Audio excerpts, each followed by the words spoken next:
Salut tout le monde, on se trouve aujourd'hui pour une nouvelle vidéo sur ma chaîne et aujourd'hui on va faire le bilan du week-end à 1000.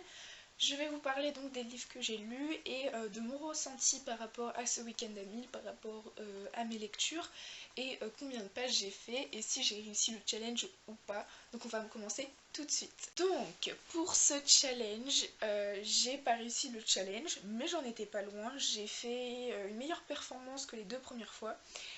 J'ai réussi à atteindre les 820 pages sur 1000 en 2 jours. Donc je me suis arrêtée dimanche à 20 h, voilà, parce que j'avais un peu une overdose après avoir fini un livre qui a été un coup de cœur dans ma pile à lire. J'avais pas envie d'enchaîner sur un autre livre, j'avais envie de me poser, de réfléchir un peu sur ma lecture et tout. J'avais vraiment envie de me poser, de faire d'autres trucs. Ça m'a permis de m'occuper de mon blog, de m'occuper de la chaîne, de m'occuper d'autres trucs. Et ça m'a fait une pause qui m'a fait aussi beaucoup de bien.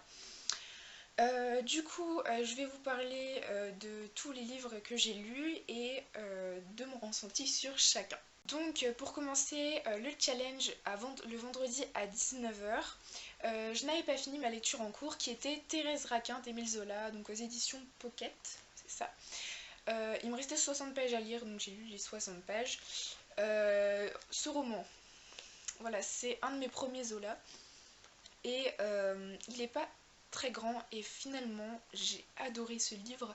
Il est pas passé loin du coup de cœur. Il m'a un peu choqué, il m'a abasourdi, il m'a subjugué, enfin plein de choses comme ça. Zola il a su manipuler mon esprit avec sa psychologie des personnages qui est juste exceptionnelle.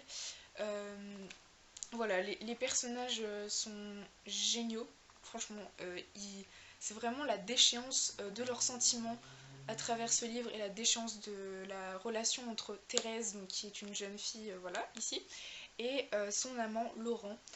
Et en fait, bon, je vais peut-être vous expliquer le speech aussi, ça pourrait être pas mal. En gros, on va suivre donc Thérèse Raquin qui est élevée par sa tante et elle va être mariée à son cousin Camille, qui est une personne assez maladive, voilà, très maigre, blafarde, pas très beau, sans grand intérêt. Et elle va se marier parce que bon, elle a été adoptée par sa tante, tout ça, elle va faire ça un peu pour sa tante. Et en fait, un jour, elle va rencontrer un ami de Camille qui est Laurent et qui est un peintre minable avec lequel elle va, comment on peut dire ça, voilà, éveiller son amour et sa sensualité refoulée. Et en gros, bah, ça va être leur descente aux enfers à Laurent et à Thérèse parce qu'ils vont vouloir tuer Camille afin de vivre leur relation pleinement. Et c'est à partir de cet événement qui n'arrive pas à la fin du livre, hein. Il arrive vraiment vers le premier tiers. Et les deux autres tiers sont juste exceptionnels. C'est voilà, c'est la déchéance de ce couple, le déchirement et juste la fin. Et j'ai adoré la fin, elle se passe très vite. Et quand tu refermes le livre, tu fais, ils ont vraiment fait ça. Ils ont vraiment fait ça. Ok. Et dans ma tête, je me suis dit en fait, c'était pas une mauvaise idée qu'ils le fassent parce que je sais pas comment ils auraient fait sinon pour plus tard. Mais bon, franchement, je vous le conseille.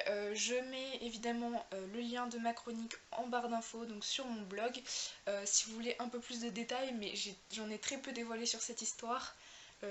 Si vous l'avez dans votre pile à lire ou si vous avez envie de le lire, foncez. Franchement, foncez sur ce classique. Donc ensuite, après Thérèse Raquin, donc toujours le vendredi soir, je me suis attaquée parce qu'il devait être 22 h je crois, au tome 3, donc des carnets de cerises, donc le dernier des 5 trésors aux éditions Soleil dans leur collection Métamorphose, de Joris Chamblin et Aurélie Néré. Voilà, j'adore toujours autant la couverture. Voilà, les détails et tout, je les trouve juste magnifiques. Voilà. Donc, enfin, c'est des petites histoires, je vais pas trop vous raconter le speech, mais en gros, on suit Cerise et c'est une fille qui est très curieuse, qui adore découvrir, faire des enquêtes sur des trucs un peu mystérieux. Et du coup, là, on est en pleine période hivernale et elle va faire une sorte de petite quête avec des trésors. Et bon, c'est très jeunesse, mais j'adore les dessins qui sont un peu style aquarelle. C'est vraiment des dessins que j'aime beaucoup. Les histoires sont mignonnes, on aime bien suivre Cerise. Enfin, franchement, j'ai adoré cette histoire. C'est tout mignon, c'est tout chou, c'est frais, ça donne envie. Donc j'essaye de vous trouver une illustration sympathique. Voilà, hop. Voilà. Voilà. Donc j'aimerais vraiment le coup de crayon de Aurélie Néret, je vais jamais y arriver avec ce nom. Voilà, et je trouve que les couleurs et tout sont vraiment sympathiques. Donc aussi belle que la couverture en tout cas. Et donc j'ai beaucoup aimé ce roman. Et après, enfin ce roman, cette bande dessinée plutôt. Et après cette bande dessinée, donc j'étais arrivée à, je ne sais plus, je devais être 130, un truc comme ça. Donc voilà, et après je suis allée me coucher. Et ensuite, le samedi matin, en me réveillant, j'ai continué avec le tome 4, donc des carnets de cerises, la déesse sans visage, donc toujours dans la même édition, toujours avec les mêmes auteurs et le même dessinateur. Donc là c'est pareil, quelque chose, un mystère, c'est vraiment, c'est la même chose que la vie du tome 3, même si je l'ai peut-être un peu plus aimé que le tome 3, je sais pas, j'ai trouvé qu'il y avait un truc en plus.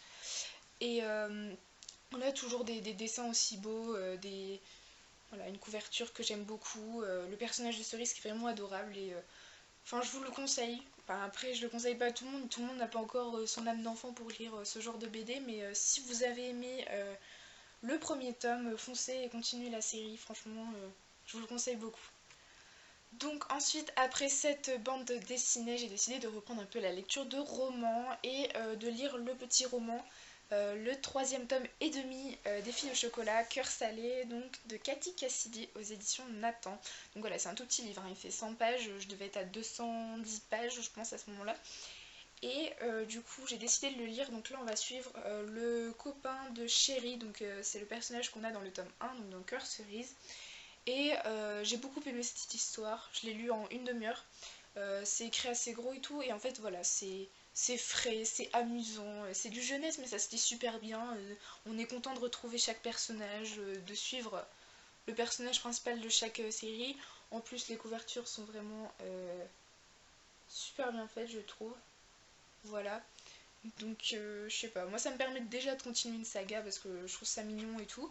Et ça passe bien entre deux lectures, ça passe toujours bien de lire ce genre de petits bouquins. Je vous la conseille si vous aimez les trucs jeunesse avec de la gourmandise, l'amitié, l'amour, tout ça. C'est vraiment super mignon et je vous la conseille. Alors ensuite, on est passé au plus gros livre que j'ai lu durant ce challenge. J'ai lu un livre de 510 pages.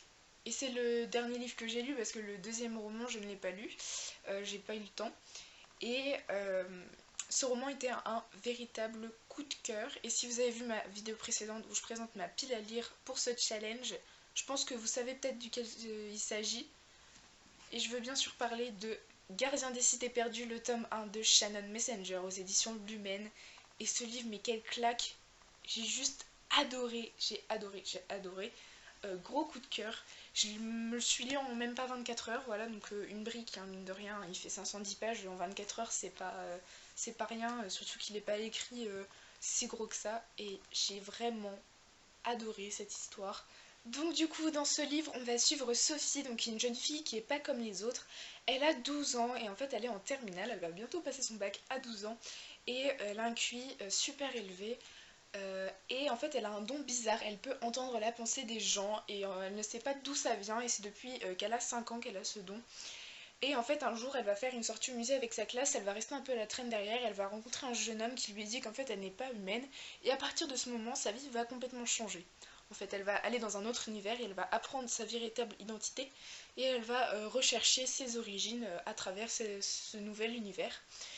Et du coup, on est dans une atmosphère qui ressemble franchement à Harry Potter. Et je pense qu'au niveau du style d'écriture, de l'univers, de l'histoire, de l'intrigue, tout ça, tout rassemblé, ça peut faire penser à Harry Potter. Et j'étais à fond dans l'histoire. C'était un gros coup de cœur déjà pour les personnages, j'ai adoré. Il y a plein de personnages par contre, hein. J'ai eu un peu de mal parce qu'ils ont des noms assez étranges. Keith, Flitz, Bianna. Bon, il n'y a que Sophie, qui on peut dire assez normal comme nom. Et voilà, des personnages super attachants, drôles, il y a de l'humour et tout. Et j'ai vraiment adoré. L'univers est juste génial, il est foisonnant d'informations, de découvertes. L'imagination de l'auteur est super intéressante.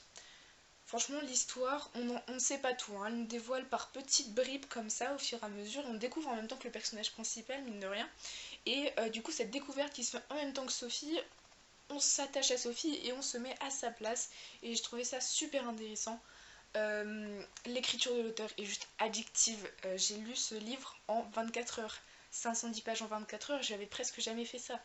Donc, franchement, je vous le conseille énormément. Si vous avez aimé Harry Potter, je vous le conseille. Ça reste du jeunesse, hein, faut pas vous attendre un truc de malade non plus.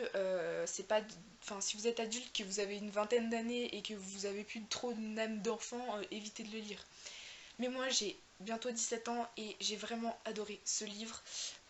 Voilà. Franchement, je vous le conseille énormément. J'ai vraiment hâte de lire le tome 2 qui est déjà sorti, ainsi que le tome 3. Et le tome 4 sort début juin. Du coup, je vais essayer de rattraper mon retard afin de ne pas être trop en retard. Et je voulais juste préciser que j'avais rencontré Shannon Messenger au Salon du Livre de Montreuil de l'année 2015. Et du coup, je m'étais fait dédicacer ce livre. Et je suis super contente d'avoir fait dédicacer ce livre alors que maintenant c'est un coup de cœur. Donc ça fait un truc en plus et je suis vraiment contente. Donc à partir de ce moment, j'ai lu 820 pages pour le challenge. Et il devait être 20 h dimanche soir et j'en avais un peu marre, j'avais plus trop envie. Ça faisait un peu overdose, j'avais besoin de faire autre chose, alors je me suis mis à écrire des chroniques sur mon blog, à en préparer d'autres, je me suis occupée de la chaîne, j'ai fait plein de petits trucs comme ça, et du coup je n'ai pas lu 100 000 canards par un doux soir d'orage de Thomas Carrera, donc aux éditions Sarbacane dans leur collection Exprime. Mais il s'agit de ma lecture en cours, je ne l'ai pas encore commencé parce qu'aujourd'hui j'ai eu pas mal de choses à faire, mais c'est ma lecture en cours, j'ai quand même décidé de le lire parce que c'est quelque chose de frais, ça a l'air d'être quelque chose de complètement barré, de quelque chose de drôle et après un coup de cœur je me dis que ça peut être franchement pas mal de lire ça. Surtout que Gardien des Cités Perdues c'était un univers assez, pas complexe mais voilà, très détaillé et tout, il faut vraiment être concentré pour pas en perdre une miette tellement il y a de choses à dire dedans. Et du coup je me suis dit pour me détendre ça peut être pas mal avec les cours tout ça, ça peut franchement être sympa, surtout avec le mauvais temps, hein. On est en mai et on a encore eu de la neige et des orages et des grêlons, donc bon, ça peut être sympa pour un avant-goût de l'été. Donc voilà, j'ai adoré faire ce challenge, je le recommencerai fin août, il y a une session fin août, je vous invite à aller regarder sur la page Facebook du challenge, donc qui a été créée par Lily Bookin. Où il y a toutes les infos, il y a toutes les piles à lire, les avis des gens, leurs résultats. Enfin, franchement, c'est super intéressant comme groupe. J'aime beaucoup y participer sur cette page, comme ça, c'est assez convivial. Tout le monde échange son avis sur les livres qu'ils sont en train de lire et leur avancée dans le challenge. J'ai vraiment hâte de faire la prochaine session et j'espère arriver à 1000 pages parce que là 820 pages j'étais vraiment pas loin mais ça faisait vraiment trop. Mais du coup j'espère vraiment arriver à 1000 pages la prochaine fois. Pour les romans que je vous ai présentés que j'ai lus, à part les BD, il y aura pour Thérèse Raquin, Cœur salé, Gardien des Cités Perdues et 100 000 canards par un doux sort d'orage, des chroniques sur mon blog que je vous mettrai au fur et à mesure dans la barre d'infos, ainsi que mes réseaux sociaux, l'adresse de mon blog et la page du challenge pour la prochaine session. Et du coup je vous dis à très bientôt dans une prochaine vidéo. Bye!